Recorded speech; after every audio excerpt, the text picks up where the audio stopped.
Hi అండి. అందరికీ నమస్కారం. Welcome to my channel. ఈ వీడియోలో ఏపీ ప్రభుత్వ ఉద్యోగులకు మరియు పెన్షనర్లకు పెరిగిన డీఏ, డీఆర్ టేబుల్ వచ్చేసింది. మీ జీతం మరియు పెన్షన్ ఎంత పెరిగిందనేది చిటికెలో తెలుసుకోండి. పూర్తి వివరాలు వీడియోలో తెలుసుకుందాము. వీడియోని ఎక్కడ గాని స్కిప్ చేయకుండా ఎండ్ వరకు చూసేయండి. అప్పుడే ఇన్ఫర్మేషన్ పూర్తిగా అర్థమవుతుంది. వీడియో చూస్తున్న ప్రతి ఒక్కరు వీడియోకి లైక్ చేయండి ఫ్రెండ్స్. ఈ వీడియోని తోటి ఉద్యోగ పెన్షన్ మిత్రులతో అయితే షేర్ చేయండి. కొత్తగా మన ఛానల్ చూస్తున్నారు ఇంకా ఎవరైనా సబ్స్క్రైబ్ చేసుకున్నట్లయితే వెంటనే మన ఛానల్‌ని సబ్స్క్రైబ్ చేసుకోండి. దీని ద్వారా నేను చేసే లేటెస్ట్ వీడియోస్ అన్నీ మీ వరకు రీచ్ అవుతాయి. ఇక ఆలస్యం చేయకుండా వివరాల్లోకైతే వెళ్ళిపోదాము. ఫ్రెండ్స్ ఇక విషయానికొచ్చినట్లయితే ఆంధ్రప్రదేశ్ ప్రభుత్వ ఉద్యోగులకు, పెన్షనర్లకు డీఏ పెరుగుదల సమగ్ర విశ్లేషణ మరియు అంచనాలు. కరువు భత్యం డీఏ అనేది ప్రభుత్వ ఉద్యోగులు మరియు పెన్షనర్ల వేతనాలు, పెన్షన్లలో ఒక ముఖ్యమైన భాగం. పెరుగుతున్న ద్రవ్యోల్బణం, జీవన వ్యయానికి అనుగుణంగా వారి కొనుగోలు శక్తి తగ్గకుండా కాపాడేందుకు దీనిని ప్రభుత్వం క్రమానుగతంగా సవరిస్తుంది. ప్రస్తుతం ఆంధ్రప్రదేశ్ ప్రభుత్వ ఉద్యోగులు, పెన్షనర్లు పెండింగ్‌లో ఉన్న డీఏ విడుదల కోసం ఆసక్తిగా ఎదురుచూస్తున్నారు. డీఏ లెక్కింపు విధానం ఒక అవలోకనం. ఆధార సూచి. డీఏ పెరుగుదల సాధారణంగా అఖిల భారత వినియోగదారుల ధరల సూచి ఏఐసిపిఐడబ్ల్యూ ఆధారంగా అయితే లెక్కిస్తారు. ఈ గణాంకాలను లేబర్ బ్యూరో, షిమ్లా ప్రతి నెల విడుదల చేస్తుందన్నమాట. సో, ప్రతి 6 నెలలకోసారి డీఏ, డీఆర్ అనేది మనకు సవరిస్తూ ఉంటారు. రాష్ట్ర ప్రభుత్వాలు కూడా కేంద్రాన్ని అనుసరిస్తూ తమ ఆర్థిక వనరులు, ఇతర విధానపరమైన అంశాలను పరిగణలోకి తీసుకొని కేంద్రం ప్రకటించిన డీఏ శాతాన్ని లేదా దానికి అనుగుణంగా కొంత సర్దుబాటు చేసి తమ ఉద్యోగులకు, పెన్షన్‌లకు వర్తింపజేస్తాయి.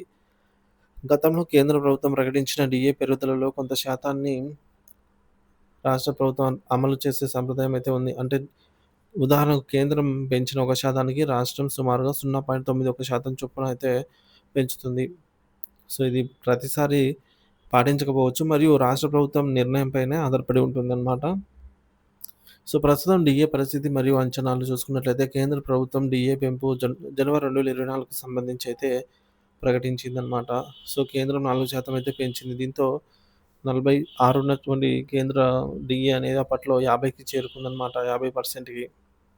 సో, కేంద్ర ఆంధ్రప్రదేశ్ రాష్ట్ర ప్రభుత్వం అంచనా జనవరి 2024 డీఏ కేంద్రం ప్రకటించిన 4% పెంపుదలకు అనుగుణంగా ఆంధ్రప్రదేశ్ రాష్ట్ర ప్రభుత్వం కూడా సుమారుగా 3.64% డీఏను పెంచవచ్చు అని బలమైన అంచనాలున్నాయి.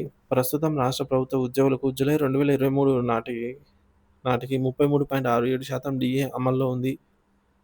ఒకవేళ జనవరి 2024 డీఏ 3.64% పెరిగితే మొత్తం డీఏ అనేది మనకు 37.31% అవుతుంది.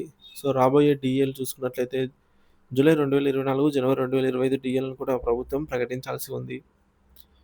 సో, ఈ విధంగా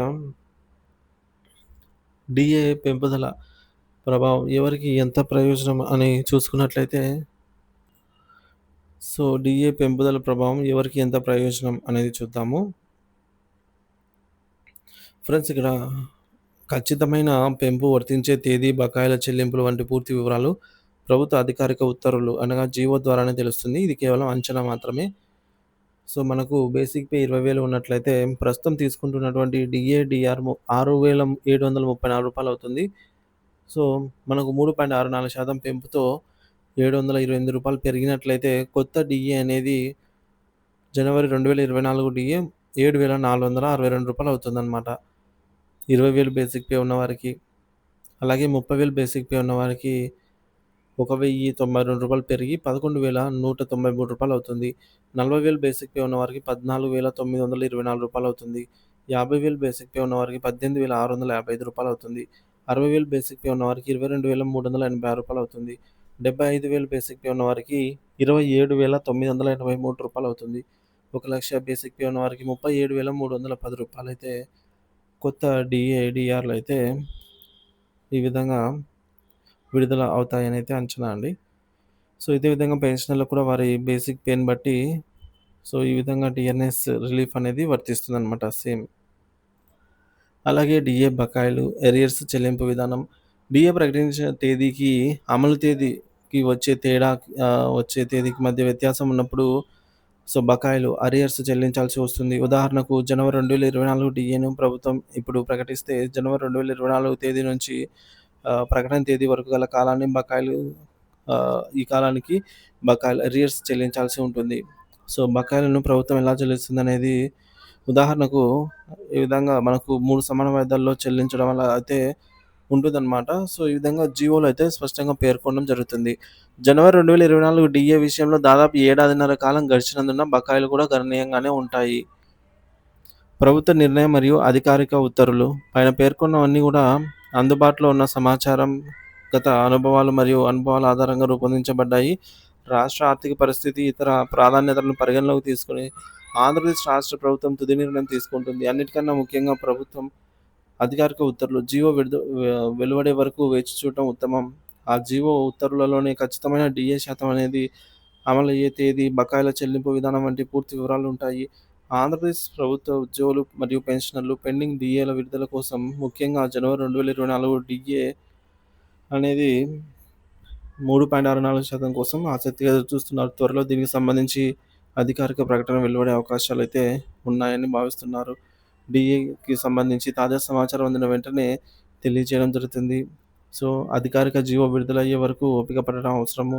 ఎప్పటికప్పుడు డీఏకి సంబంధించి అప్డేట్‌నయితే మన ఛానల్ ద్వారా అందిస్తూనే ఉంటాను. మన ఛానల్ ఇంకా ఎవరైనా సబ్స్క్రైబ్ చేసుకున్నట్లయితే వెంటనే సబ్స్క్రైబ్ చేసుకోండి. Thank you for watching this video.